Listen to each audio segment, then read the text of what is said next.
Alright, so this is my first how-to video on rebuilding a carburetor on your average 3-4 horsepower Briggs & Stratton push mower. What you're going to need is a 3/8 socket, a 1/2 inch socket, a ratchet, a big flat head, and a Phillips head.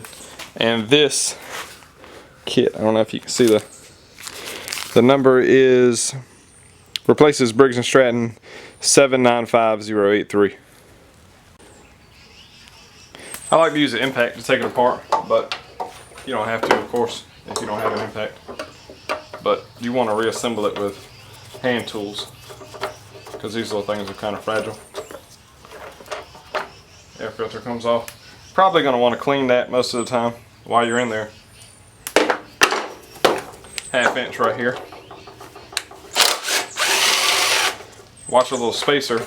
There's a little spacer back here behind the carburetor. The little spacer will fall out, but just keep your eye on it. And you got a 3/8 over here on this side.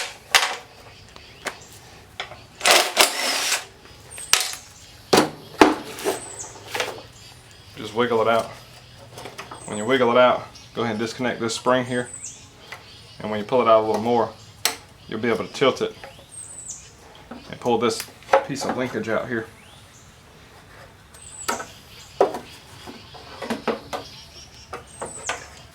That can be kind of frustrating. There you go. So you got it off. Now we're going to start disassembling it.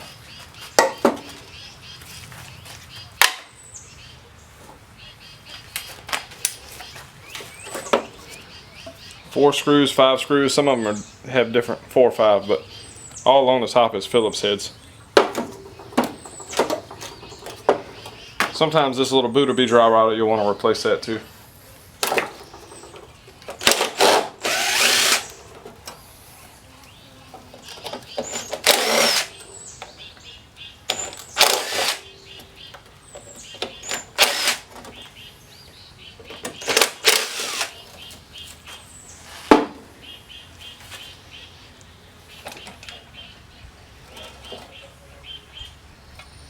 And generally what goes wrong with these is this little diaphragm under here will either get hard.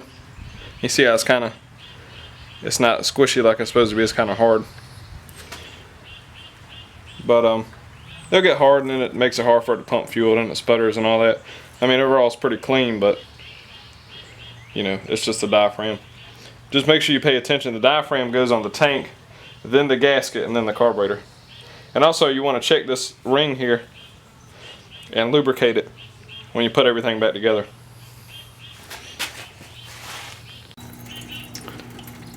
Alright, now to clean all the stuff out of it, I'm going to use a parts washer. If you don't have a parts washer, a regular thing, a carburetor cleaner will work fine. And just make sure you get all the dirt, contaminants, and everything off of it.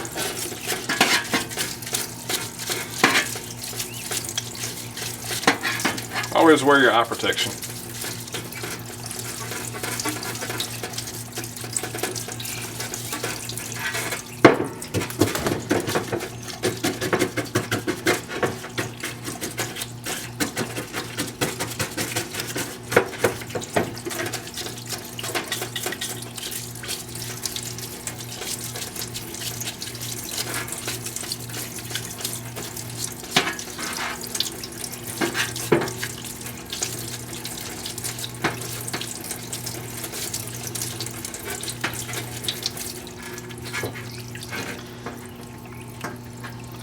We're going to go ahead and take our old diaphragm off here. I like to get all the dirt off before taking the diaphragm off. Most time it'll just peel right off. The only thing you got to watch under here is this little spring. It's kind of tight on there, but it will fall off sometimes if you don't watch it.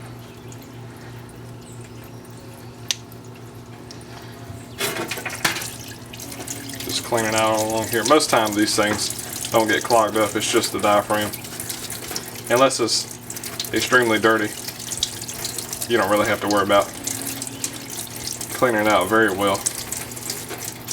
Just, you know, get most of the contaminants off of it. And be careful when you're cleaning it.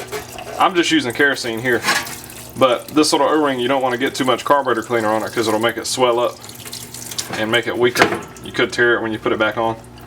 Only thing you want to do to that little O-ring in there is lubricate it a little bit. That's good. Now same thing with the tank.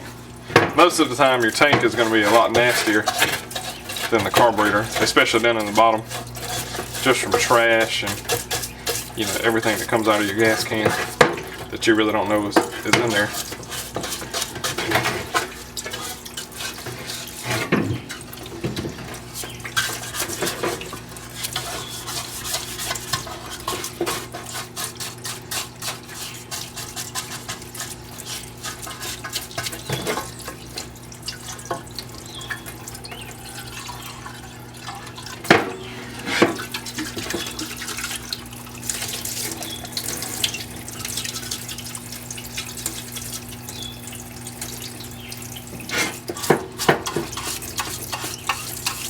Cleaning the bottom and all that isn't really necessary.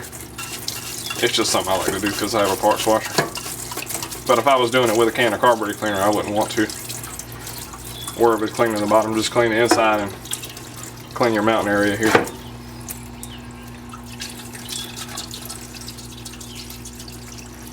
Alright, so we got these two guys clean. Now the next thing we'll do is put them back together.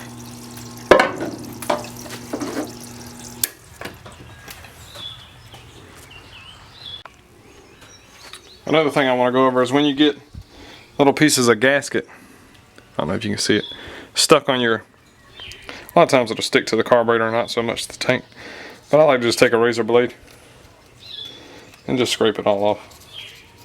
Get it kind of smooth. Just be careful with the blade or you'll gouge that plastic. You don't want to do that. That's clean. You see that's very clean. Just rub and make sure everything's smooth. Sometimes there'll be some discoloration left, but not really anything to worry about. See, like that, there's a little discoloration right there, but there's nothing on the surface. And another thing I wanted to show you, we were talking about the air filter.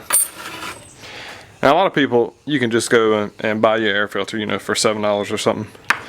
But, while you're rebuilding this carburetor, all you got to do is just take your air filter out and take your old gas, and there's some paint and stuff in this bucket too, but you got your bucket of old gas.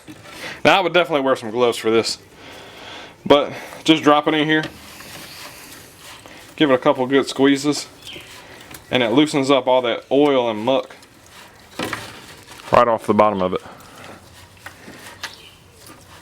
So you get this and clean it up. You pretty much got you a new air filter. It's going to have a little bit of discoloration to it, but the main thing is you're getting all that blockage off of it.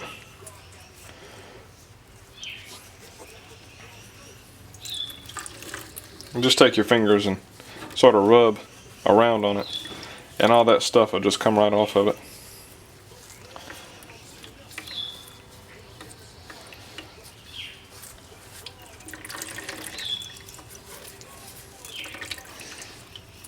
And just make sure you squeeze all the gas out as best you can.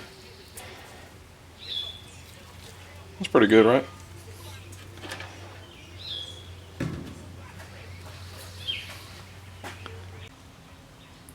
Alright, now we're going to reassemble it. Like I was saying before, you got your diaphragm, which is this piece here, and then this is your gasket. Your diaphragm goes on the tank first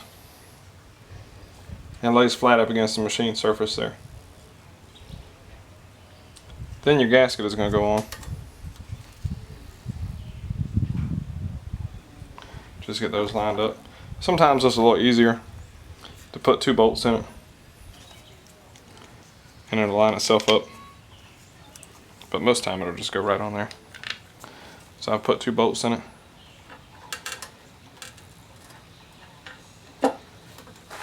Just make sure you got it all lined up around the edge.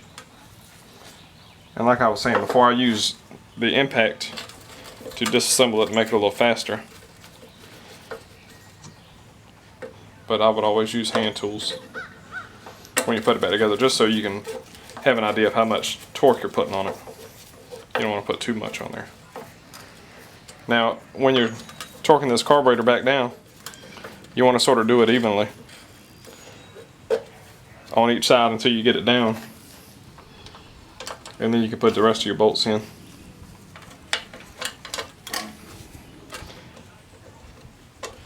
And go ahead and get them kind of tight. And then go back and torque everything down all the way.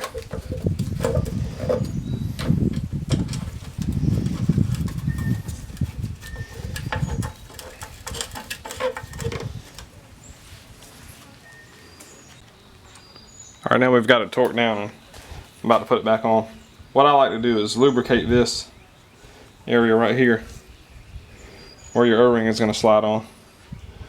I just use regular SAE30 oil in this little squirter. It's convenient.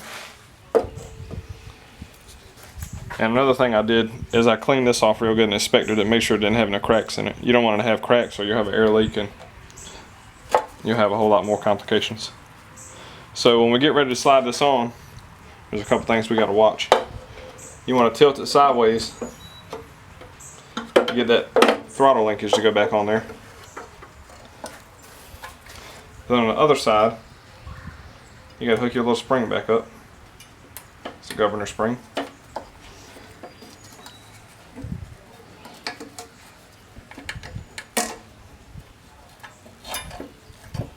Now be easy and just slide it right back up on here. You gotta be easy as to not tear the O-ring. So the little spacer we talked about earlier, it didn't fall out of place. You have to watch it. Sometimes it will fall out of place. And put our two little bolts back in there.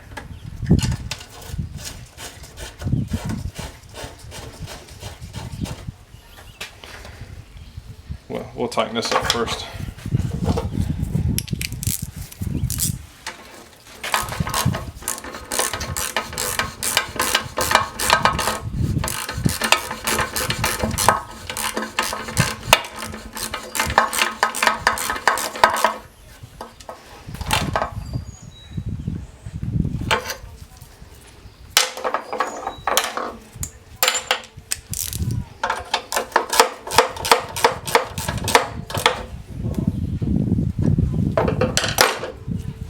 Now we're going to put our little boot back on.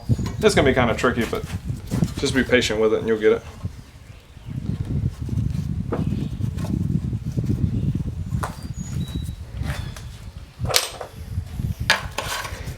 Alright, so we got both our bolts tightened up.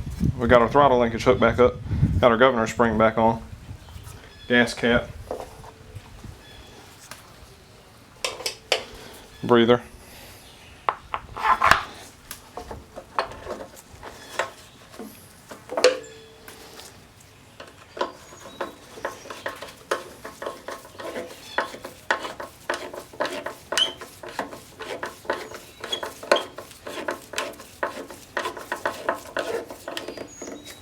And that's it.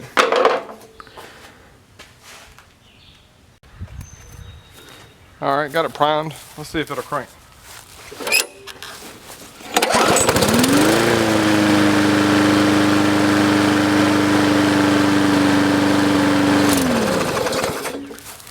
That's how you make $30 in 30 minutes.